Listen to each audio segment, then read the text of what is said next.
biology or business, evolution is a response to environmental change. Change the way the world works, and you change the recipe for survival. In the World War II era, the manufacturing environment changed dramatically as industrial production transformed from an economic activity to a survival imperative. Later, Americans' post-war prosperity and economic growth produced a new, relatively forgiving and stable economic environment that rewarded scale and efficiency, but demanded little else that had not been demanded before. This stable operating environment nurtured the development of corporate monoliths like IBM, companies that planned and executed corporate strategies that played out over many years, or even a decade. The use of longer-term strategies reflected an unspoken assumption of the time that things would likely remain how they were for many years or more. The greatest generation had turned the reins over to an octopus generation, happily focused on keeping things the way they were, until the day some environmental alteration demands that we adapt anew. So, are you an octopus, or are you evolving? What's the evolutionary imperative in your life, in your family, in your community, and the organizations in which you belong? Does your community group need funding? Are you trying to get a project approved at work? Are you single and don't want to be? Are you looking for a promotion? Or do you just want to contribute to making the world a better place? Whatever's changing your world, what are you planning to do about it? Within your answer is a picture of the leader you are or could become. Welcome to Willing to Win. If you're willing to think different, willing to work different, willing to change at the speed of now, then you're willing to win. Welcome to Willing to Win. I'm Jeff Kaplan. And I'm Tara Thomas-Gettman. Thank you for staying with us as we dive headfirst into leadership. It's really been a fun season, and today's episode really builds on what you shared in what we call From the Edge, the opening monologue. I just have to say I was really struck by something you said. When you think about population changes, if you look back in history, there were fewer people to draw from in times of incredible change when you needed leaders to rise to the occasion. And so you made a great point about Abraham Lincoln, right? He was leading at a time where in today's standards of population growth, there should be a lot more Lincolns among us. Oh, absolutely. If you just think about the population that existed during the time of the American Revolution, and you say to yourself, there was only one person in the country that could be our leader, and that was George Washington, right? He was, educated. He was part of a community that allowed him to rise to the top and lead us, right? Well, that number of people that were there and the size of that, we could put about 8 or 9 Americas in the California population today. And the economy is, much larger in California. So you've got somebody who's running that state who's actually got greater power than people that we considered, historical figures. And because the population is so much bigger, we did a little bit of a calculation taking into account population size and education. And we believe there's probably about 100,000 George Washingtons here, 100,000 Abe Lincolns, 100,000 Martin Luther Kings out there, Gandhis out there, that if they were just activated would be an amazing resource. It's such a great way to explain why you are among those ranks, and we need you to rise up to the leadership opportunity that presents itself in an age of a lot of people and maybe many that don't assume they have the power to lead. Yeah, we've identified a few. I see one right there and there. 2 leaders that are we know you're out there. We know who you are. And part of what we're doing with Willing to Win is sharing the research and the data that really backs some of these lessons and strategies that you can apply in your daily life. Interestingly, when you think about the scientifically proven ways that some are deeming motivates you on the job, so ways to motivate employees, the results were surprising to me because people now are finding that their largest motivation is actually peer-driven, so peer motivation being the top, being able to do good, being encouraged on the job, and then also in there somewhere falls money and benefits, right? So maybe what we traditionally thought were the drivers, now have taken a back seat to some of these other factors that really have to be taken into consideration when we think about leaders who are overseeing these workers and employees and what they're demanding or what is going to motivate them. Because at the end of the day, we need to be motivated to get the job done and meet the company's goals and strategies. You know, it's exciting for me because we're getting to the point now where the content and the discussion that we're having with the Legion is really more deeply ingrained in traditional, leadership theory, and we're asking some really sophisticated questions. We've sort of asked, like, what is a leader? And part of that is, what does a leader do? How is a leader effective? And so this research that you uncovered gives us what's called a percentage of variance, right? We know the things that go into making a leader successful by the performance of those that are followers. And we know that about 20% of that is peer motivation, which is, it makes sense logically, but it's something you have to be thinking of as a leader. If you don't nurture that peer motivation, right, the best you could possibly do, if 100% is success, you get your A+ on your report card, right? You don't have that peer motivation, the best you could do is a B. If you didn't have growth at work, which was on your list, right, the ability to see a career path, which our research shows most organizations do not provide employees with a career path, that would be another 8% off of your score. And then you could add another 14% if you're not in an encouraging environment where it's a negative environment. You add all those up and all of a sudden you've got a failing grade. Even if you have a good manager, good money and benefits, good customer satisfaction, you've got a company that's is making a difference, in the world, but doesn't have these other factors, the best you could do is fail, and more than likely you're not going to be around. It's interesting, and if you're watching this, you are seeing that list of all of these factors that we put up for you. And like Jeff said, any one or two of them not being met essentially could put you in the failing category or make you ineffective, right, as a leader. Now, it's interesting when we talk about peer motivation, we have to mention with the shift to a lot of this hybrid and remote work, that is an even more daunting challenge in some respects because you're missing some of that in-person engagement that might be where somebody derives some of that peer motivation. Yeah, how do you replace it, right? With every advance, there's also, a retreat in something else that we might have taken, for granted.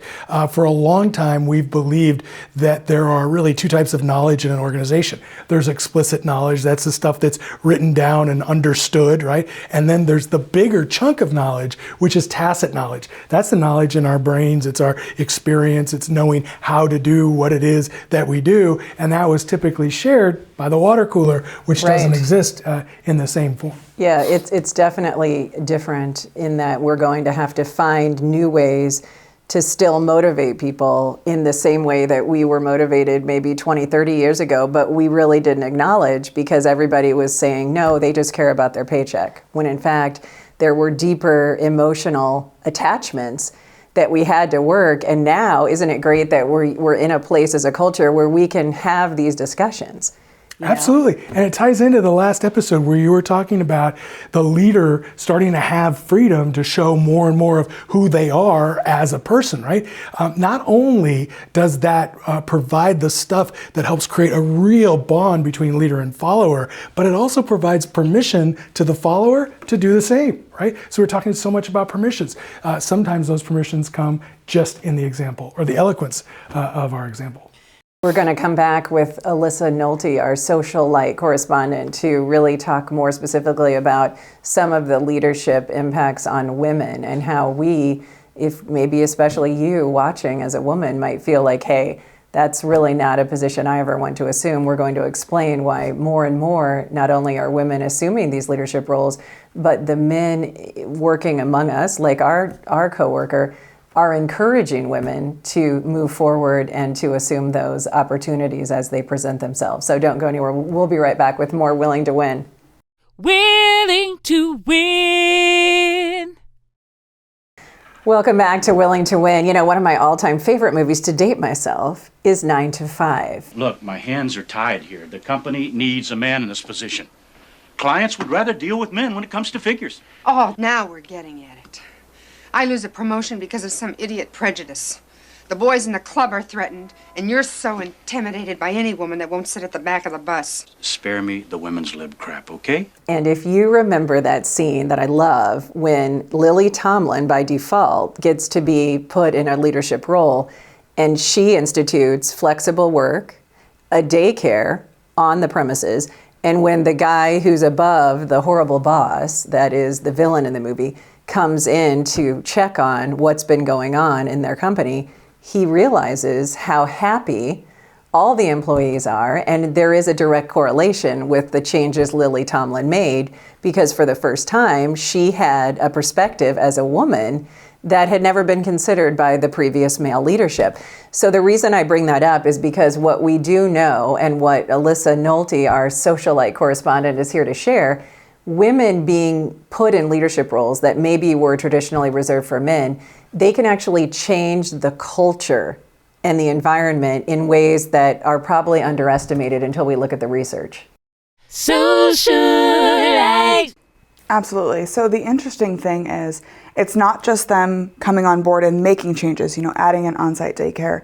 The mere fact that the organization has placed women in a senior leadership role changes the way people describe women within that organization. Wow. So there's these things called agency words, and women who are in senior leadership roles, companies who have women in those roles, their employees are more likely to describe women as direct, organized, strong, specific, words that we would usually associate with male leadership in the stereotypical parochial environment. Right. So how is that, I guess, changing the way that then a young woman coming into the workplace would approach her future trajectory, her future opportunities? As a young professional yourself, how much of a difference will that make? Well, it's one of those things where, you grow up and you hear things like perception is reality. This is a great scientific example of that exact phenomenon. The people who were working for that company were experiencing a female senior leader, had a greater perception simply because she was in that role. And that's another example of giving permission. The organization gave their employees permission, unknowingly, to view women with higher agency simply by promoting them into those senior leadership roles. So I think as a young woman coming into these organizations, you want to look for organizations that are promoting women into senior leadership roles, that are giving them that agency to be leaders and not just take a manager role or something on the other side.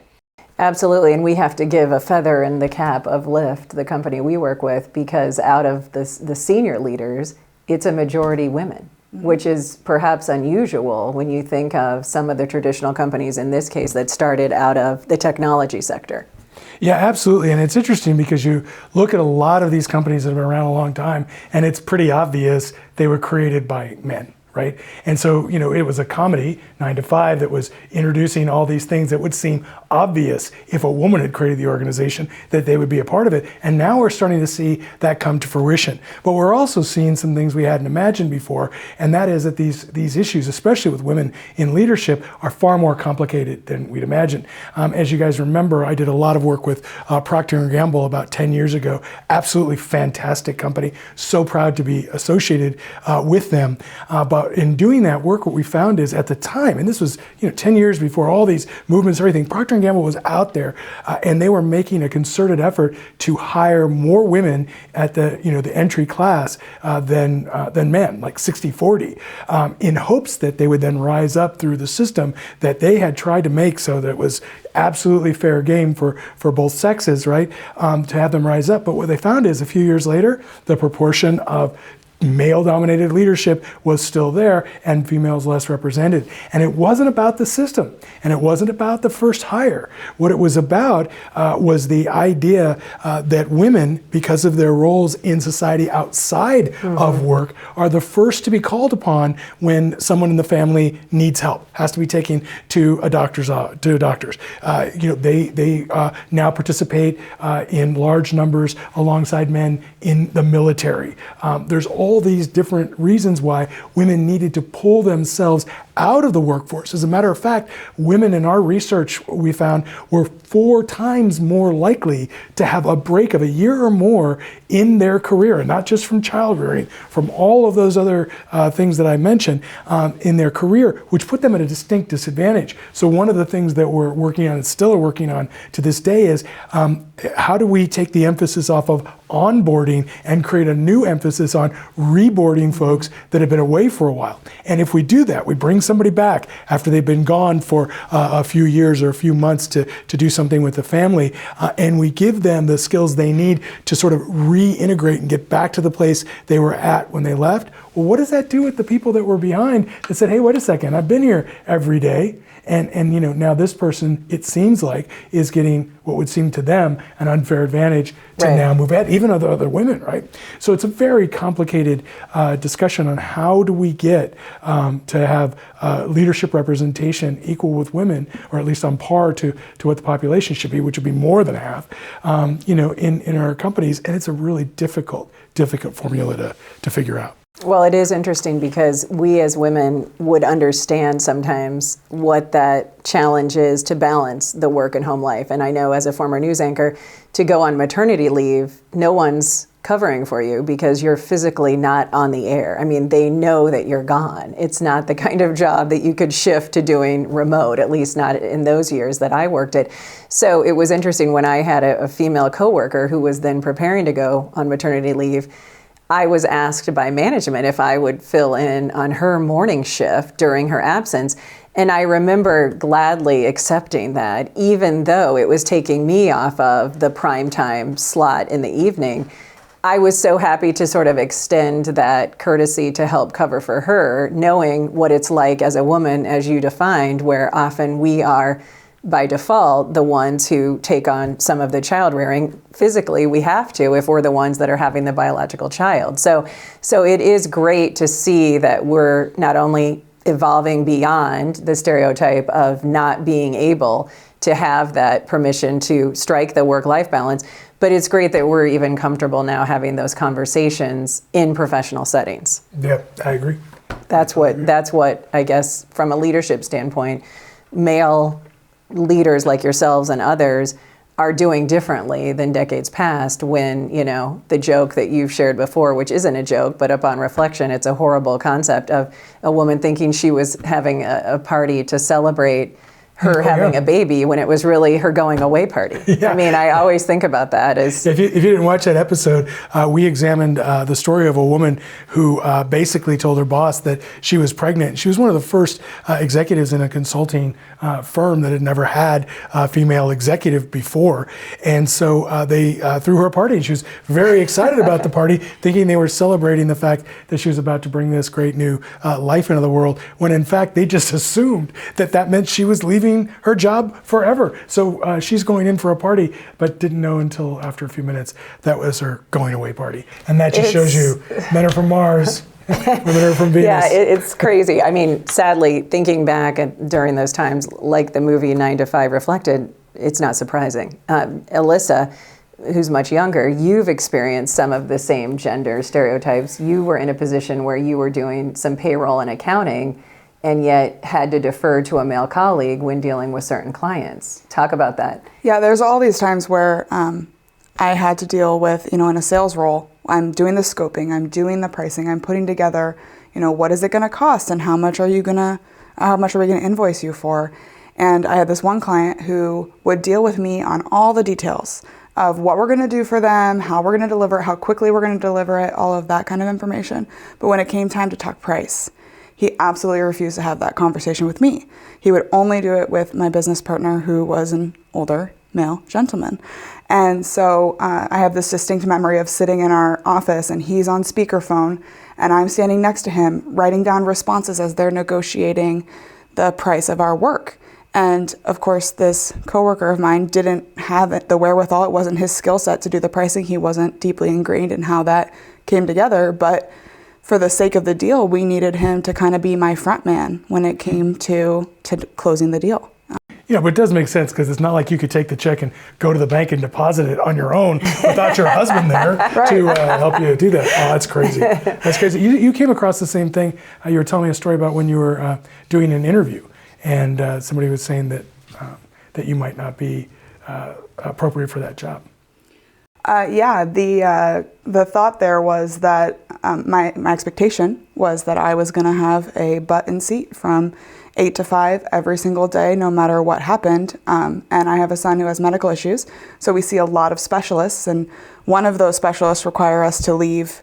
I have to leave work early at least one day a week to take him to see the doctor. And that was not something that was going to be tolerated because butts were in seats from 8 to 5, and there was no other expectation or exception for that conversation. And I remember walking out of that interview and saying to myself, my God, I will never work for an organization like this. And then when they called and offered me the job a week later, I said, I'm really not interested. It was the highest paying offer I had, the most money for all of the offers. But when it came down to it, I didn't want to work in a culture or an organization that wasn't going to let me be a mom on top of being an employee. Absolutely. And it really points out one of the things we've been talking about for a while is that as we go into this new world of change and we start negotiating how we're going to live, work, and play, in the future, one of the habits that we want to get into as leaders is to make sure that we uncover, identify, and talk about hidden assumptions that drive our behavior. And one of the hidden assumptions there, and it really came out, during COVID and the rush to remote or isolated work, right, is the idea that if I can't see you working, you're not going to be working, right? So, and we completely demolished that entire concept, right? But that was something that was, chapter and verse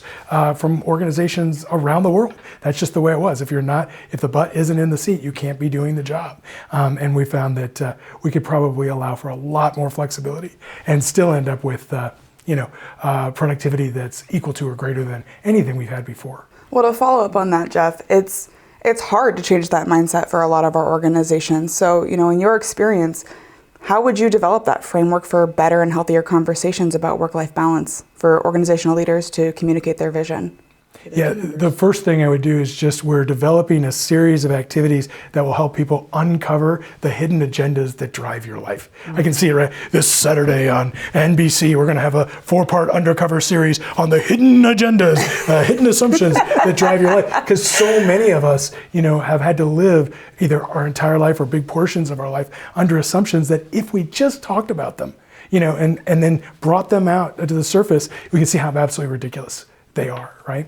Absolutely ridiculous. You don't need to be, over someone's shoulder to know they're working. You can see work product and estimate how long something like that would take and not even care where it was completed, which is what we're finding is more about the reality. It's a great point, and as somebody who's done both, worked for years in an office setting and has now transitioned more to remote work, I can tell you probably my biggest realization as somebody who's very social on the job, no surprise, I was wasting hours a week talking to all the coworkers because there is so much access to so many people that you don't realize how many sort of pointless and not very productive conversations you can have when you're in an office setting. And I mean, I hate to really sort of call out people that fall into this category, but the joke for years when I worked in environments where a lot of people were smokers was if I totaled up all the time that my coworkers who were smokers took to go out and have smoke breaks, I could get off 2 and 3 hours early from my day. So, I mean, these were the kinds of office politics that in the games that we played and the hidden assumptions that are now evolving to a place where we can have healthy conversations about these things. And, now you're not allowed to smoke anywhere on the premises. Yeah, it's weird. The dialogue about remote work isn't going away. It's gonna be a conversation that'll be with us for some time. And there's going to be, hey, here are these benefits for remote work. This is what the workers see it. And then you've got people in high leadership. Even our president during the State of the Union called for people to get back to work at the, the public,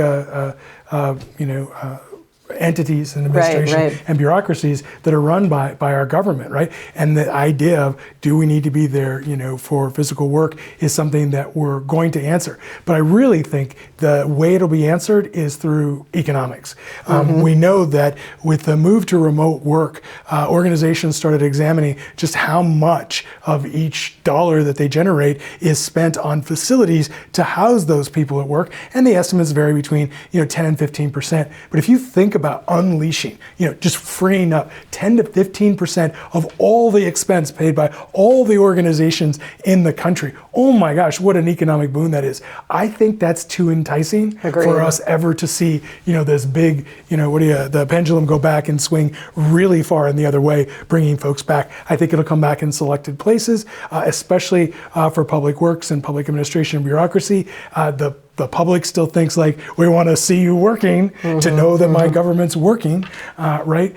So I think we'll see that. But in private industry, we're gonna see them asking a question and say, yeah, I think there's a lot better place we can spend 15 cents on the dollar, right? Which will mean that organizations will fundamentally change. I think they're going to get smarter, they're going to get smaller, and we're going to work a lot more with vendors coming in to do entire functions for our organizations. And all this comes from just one leadership question about whether or not we need to be looking over your shoulder to see if you're doing what you should be doing. So it's funny that you bring up we're going back to the office, back to work in the State of the Union.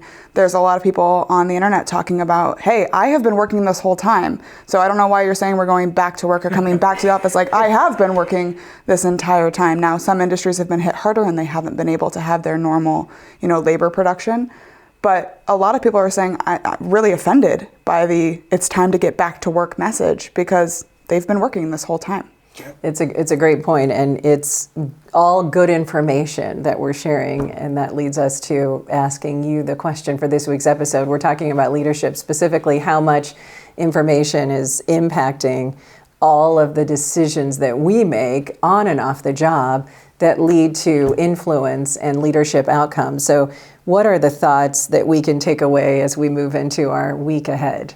Yeah, this week and every week throughout our special season on leadership, we are asking if you are a leader, and if so, how do you demonstrate leadership in your life? And if you're not a leader, why not? Where could you be exercising leadership in your life?